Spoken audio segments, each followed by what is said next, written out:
Alright, welcome back to Missing Persons TV. I'm Brian Labb with my co-host Deborah. Today is Tuesday, August 25th, 2009, at 9:38 p.m. We have two cases to cover tonight. One case is a review. That's for Kristi Cornwell. And then we have a case, Laura Flink. I have Deborah on the phone with me. Deborah, how you doing? I'm doing fine. How are you doing tonight? I'm sick. Got the flu or something like that. But I'm sorry to hear that. Thank you. Drinking some tea. Hopefully it'll be better tomorrow. But yeah, I don't feel that great. We had I met my kid's teacher today. Seems like a really nice lady. So school year starts tomorrow, and everybody's excited. So, early morning tomorrow too. Yeah, we have state law here in Michigan that school starts after Labor Day. Okay. Oh, really? Yes. Yeah, I always remember school starting. Most of them were doing that already, and years ago the privates did. We had our kids in private Christian school, and then they ended up changing it to make it just a state law. So then all the, the vacations would match more and stuff like that for people that had kids in public and private. And we did for some time, and it was kind of hard when their days off were different and their vacations were different. So I'm glad they made the law. We do, however, have to move our daughter back to school this week. Okay. Labor Day is when? Week after next, isn't it? Not this weekend, but the following weekend. Okay. It does seem like school does start a little early, because I always remember as a kid we started in September. And that was, I guess, right after Labor Day. It kind of makes sense in a way. Yeah, it was usually the day after Labor Day, that Tuesday. I remember that because my birthday's early September.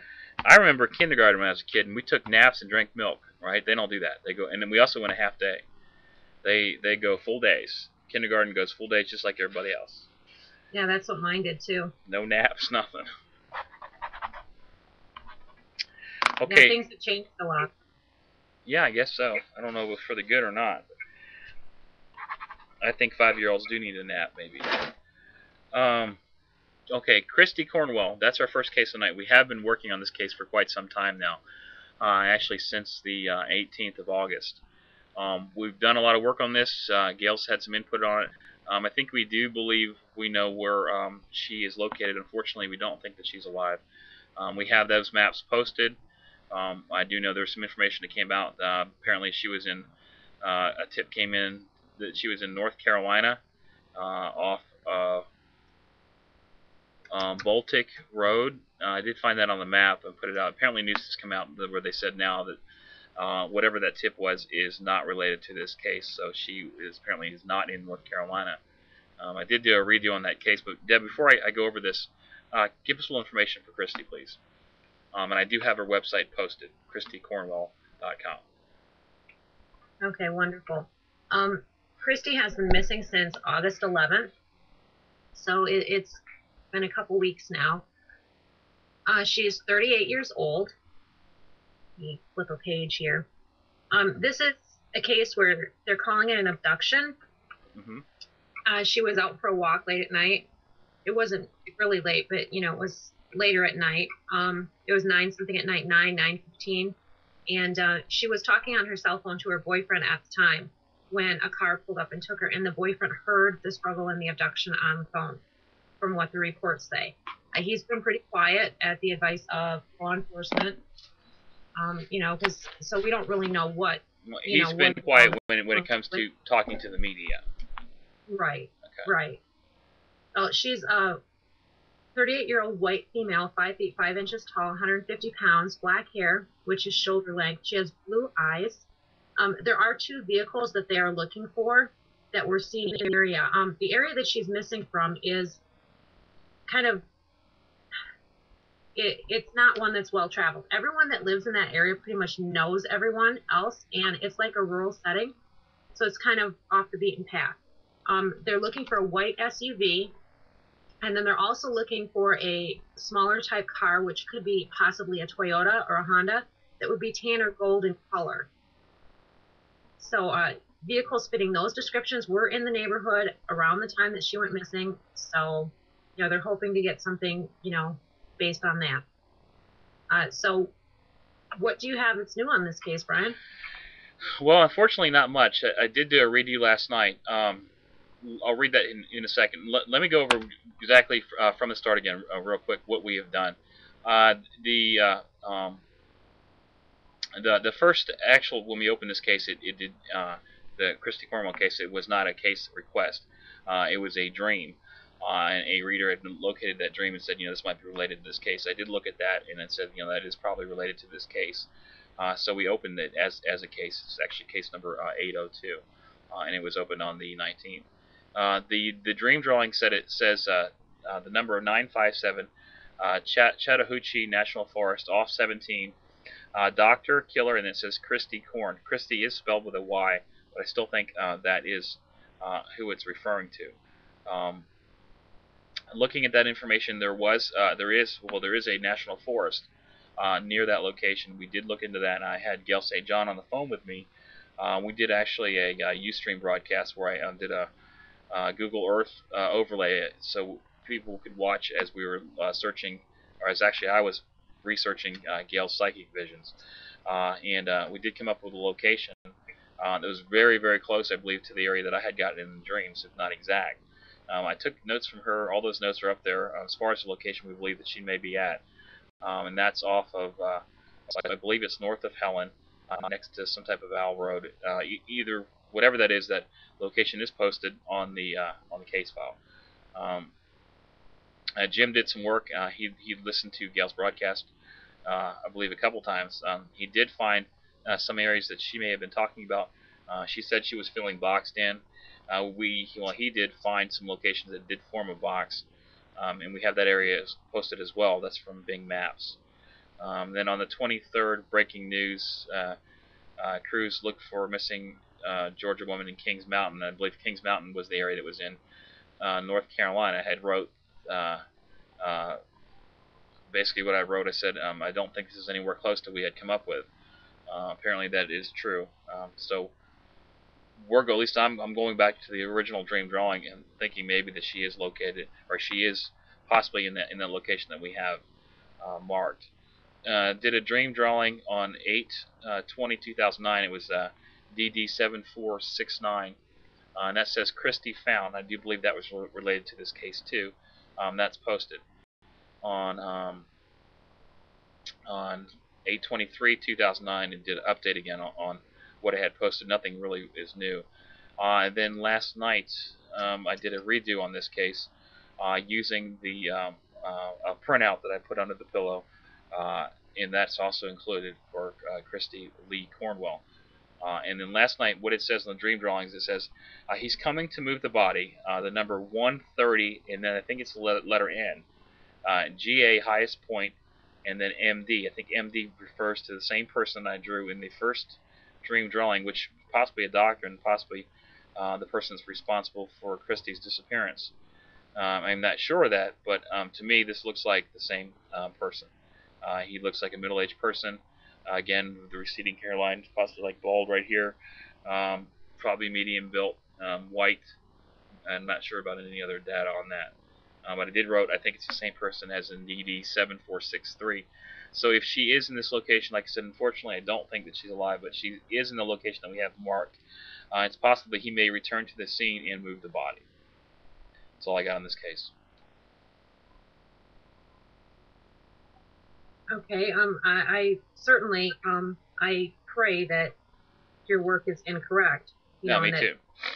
That Kristi's okay, but it's not looking good. I mean, when there's an abduction like that, I mean, statistically, they're usually not alive. No, on 8/20, the dream drawing said Kristi found. So I did check. I don't think that they have located her yet. If they had, a lot of times they will not release that information until, first of all, next of family is notified. But if there's an ongoing investigation, they think that somebody may be responsible. A lot of times they would hold that information to hopefully catch the person who did it. So that's all I have on this case. The website is Kristi Cornwell, KristiCornwell.com.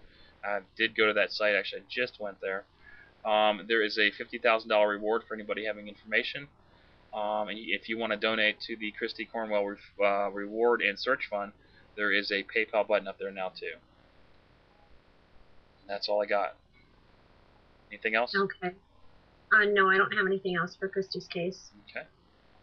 All right. Our next case is case number 804, and this is for Laura Flink. This case was opened last night, 8/24/2009, which is case number 804. Deborah, what information do we have for Laura? Laura Flink. Her middle name is Lee. She has been missing since February 21st of 1969 from Aberdeen, Washington. This was a case that Gail requested you to consult on. She's listed as an endangered missing. Her date of birth, May 15th of 1947. 21 years old at the time that she went missing. She would be 62 right now, 5 feet 2 inches tall, 115 pounds at that time, Caucasian female with blonde hair and blue eyes. They say that she has a gap between her upper front teeth. She may use the last names of Lewis or possibly Bondurant, Bondurant. Her nickname is Sam. She may have possibly been 2 or 3 months pregnant at the time that she went missing. She was last seen in, like I said, Aberdeen, Washington. That was at about 4 o'clock in the afternoon on February 21st of 1969. She was driving her live-in boyfriend's red pickup truck, maybe it's not a pickup truck, a 1967 Ford Ranchero. Would that be a pickup truck? No. I don't think. Hold on. Keep going. I'm gonna look up something. With Washington license plates, the tag is U23307. She was driving on County Road 101 toward Moclitz, Washington. She was going to pick up some furniture and some kids' clothing. She never arrived there, and they never heard from her again. Her brown leather wallet was found on a sidewalk on February 23rd, 2 days after she went missing, and it was mailed to her post office box in Aberdeen, but she never picked it up. The car that she was driving was found in the 700 block of J Street in Hoquiam, Hoquiam, Washington on February 24th. So they found the vehicle 3 days after she went missing. Shortly before she went missing, she got legal custody of her 16-month-old son. She was working as a waitress at the time that she went missing also. What do you have on her case? Okay, real quick, Ford Ranchero. What was the year? 1967. Okay, I was just guessing. I put 65. That's not it's a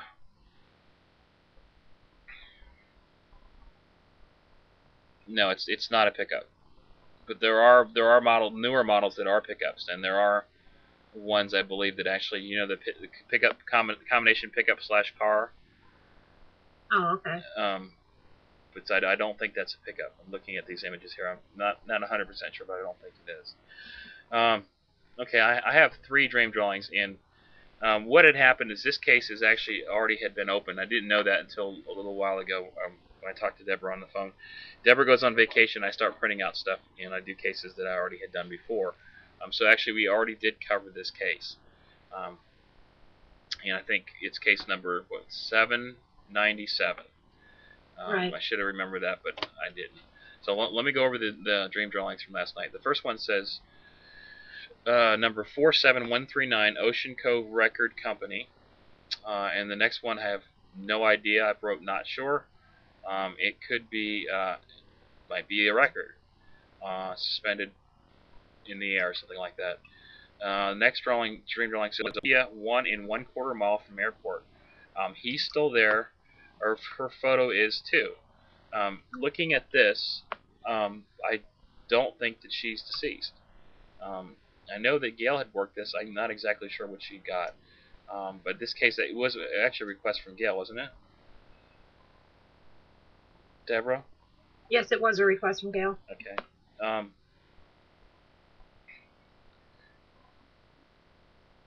And that's all I have for this case. Just open it up. Okay, case number 797, which is Laura Flink. It is very similar, Deborah. I'm not surprised. Your information usually doesn't change. Okay, hold on a second. You do them fairly close together. No, I'm saying it's very similar. Okay, this is from August 12th of 2009. RC record sales 47139, which I believe is the same number in 804. Yeah, 47139. So that definitely means something. And I think we looked at that up before. I don't think that's a zip code. It might be an address for Ocean Cove records. And the next thing it says is, once again, it says Ocean Cove, and it says runs shop with flags outside. And yeah, I do remember this case now. I think I even said those flags, maybe 3 flags on one, or it might be a flag with 2 lines down the center. The next dream drawing says Stacy Ann, new name, legal change. Trailer was just sold. So looking at this, that one is not, doesn't seem to match. But the first one definitely matches. So I definitely think this is related to this case, and that number means something. It's probably an address. So RC record sales 47139 in Ocean Cove. So we definitely need to research this one. And the good news, Deborah, is looking at this one, no death. Even for a case that's from I was born in 1969. Even for a case that's that old, 40 years old, I think she's still alive. Now, at that point, if somebody's been missing for 40 years, you might want to think they want to be missing, but you never know. There have been people that have been in accidents and stuff, had amnesia, some type of mental illness or something like that, just don't know. Any thoughts? Or Well, my only thoughts would be, yeah, like you say, there's the aspect of, possibly amnesia or some sort of medical condition, and they don't know. Or there's another one too. It's involvement in drugs or crime or something like that, and they're on the run for some reason. Right. So if it's a case where they're on the run, or if they just wanted missing to begin with, please, just contact your family, your loved ones. Just let them know you're okay. If you would just do that, it's better than them not knowing. That's true, but somebody that I could see you were saying this stuff too, like Jessie Foster, but she's in her 60s. There's probably nothing we can tell her, other than if she's mentally ill, get some help. I mean, what do you think? I don't know. I just to have listed in databases now when she's been missing that many years. Right. She wasn't listed as soon as she went missing at that point in some of these places because they didn't exist then. So there are people that are looking for her. There are people that care, and I hope that she's okay. And if she is missing due to her own selfish reasons, please contact someone. Right. Tell them you're okay. I'm looking at that. I don't think there's been a website established for Laura. I think I looked last time. There wasn't really much out there. But anyways, I definitely think that these two are related. I'll link them together. But that number 47139 record sales at Ocean Cove definitely means something. And that place may have some flags out in front. And then looking at 804, that circle might actually be like maybe a record or something, part of the music store or something like that. Actually have a record in the logo or hanging up outside or something like that. I don't know, but I think the good news is I did not get anything as far as her being deceased. That's all I have in this case, unless you have anything else to add. No, I don't. Okay, you were talking to me earlier about we have case number 803, Kimberly Twaddell. Is that the case we were discussing? Yes, I was. Let me get our picture up here. The well-connected missing person, right? Who has sadly been located deceased. I'm glad she was located. Sadly, she was found deceased. Thoughts and prayers to her family, but I'm amazed at the attention she got. She went missing on Thursday. Saturday, she was listed on Nancy Grace's homepage of her website at cnn.com/Nancy Grace. Her stats and her photo were there. And her brother apparently lives near Kirstie Alley. So Kirstie Alley was tweeting that she was missing and offered a $25,000 reward. She enlisted help of other celebrities such as Demi Moore to tweet about Kimberly being missing, and I'm glad that she got the attention that she did. She was located Sunday morning, but after she was located, Nancy had planned to feature her on her Monday night episode then, Kimberly's disappearance, which is great. No complaints about that because she's featuring someone who's missing. No complaints that it's on Nancy's homepage. But, when you're well connected, when you know someone, I guess you get the special attention. And I'd like to know how do we get that for other people that are missing, especially since the section where they featured Kimberly on Nancy Grace's homepage with her photo and her stats is no longer there. One of Nancy's other sections has been made larger since they took that down. So it's not like Nancy rotates a different missing person's profile there either. So that's a suggestion I have, if Nancy could possibly leave a section there and put different missing people there, not just the ones who know celebrities. You know? Exactly. I mean, there's a lot of missing children out there right now that sadly aren't getting this kind of attention, and I totally agree with you. Real quick on the case updates on this one. This is case 803. I know she's been located, and I know you said there was no sign of foul play or whatever.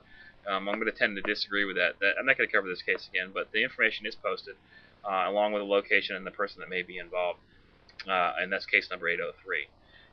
But I definitely know where you're coming from, Deborah. I mean, Nancy Grace covers missing people, and there, let's say maybe 1 million people watch her show nowadays.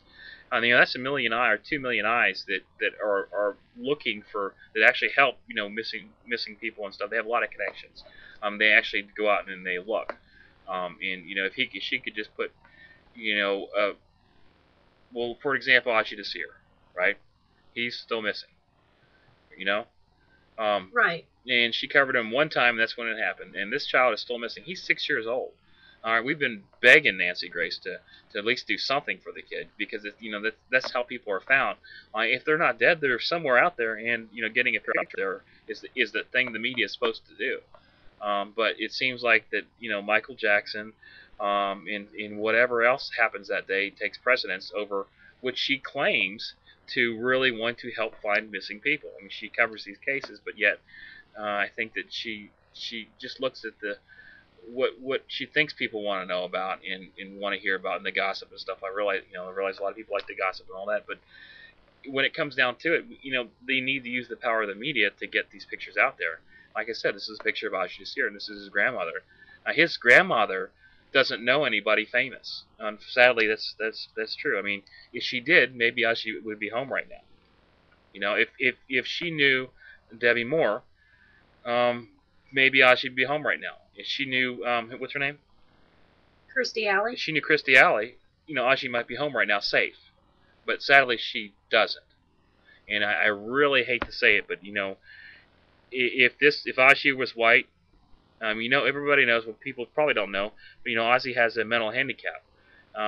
This was a white kid, coming from a rich family. We'd see a lot more of. Why is that? I think so too. Why is that? Well, another thing that would be great with these celebrities with their Twitters, where they're tweeting all the time, they have so many followers. Mm-hmm. If each one of them would pick, sort of adopt one missing person, and every so often send a tweet with some information about them to get the word out, that would really help. It would. That's all I got tonight. Before I burn up here, I got a temperature. Anything else, Deborah? Thank you for helping me out tonight. Sorry I did that case twice, but I guess it maybe is a good thing. It's always a good thing to do more work on a case. I'll get these other cases done. And again, if you want me to do a case, you need to contact Deborah. Do not contact me to open a case. I don't do it. And she sends me the cases that she thinks have priority. And the thing is, when I do these cases, I don't really want to do a lot of research as far as the case goes. Usually just as statistics, I print those out and put them on my pillow. It's actually what I do. So if you want to, contact Deborah. And I think that even help at Missing Person Forum would work, right? That's a lot easier. So the help at, and then what's up at the top of the screen, missingpersonforum.com. Anything else, Deborah? I don't have anything else tonight. Okay. Thank you guys for viewing. We'll see you tomorrow night about 9 o'clock Eastern Standard Time on Missing Person TV. Good night.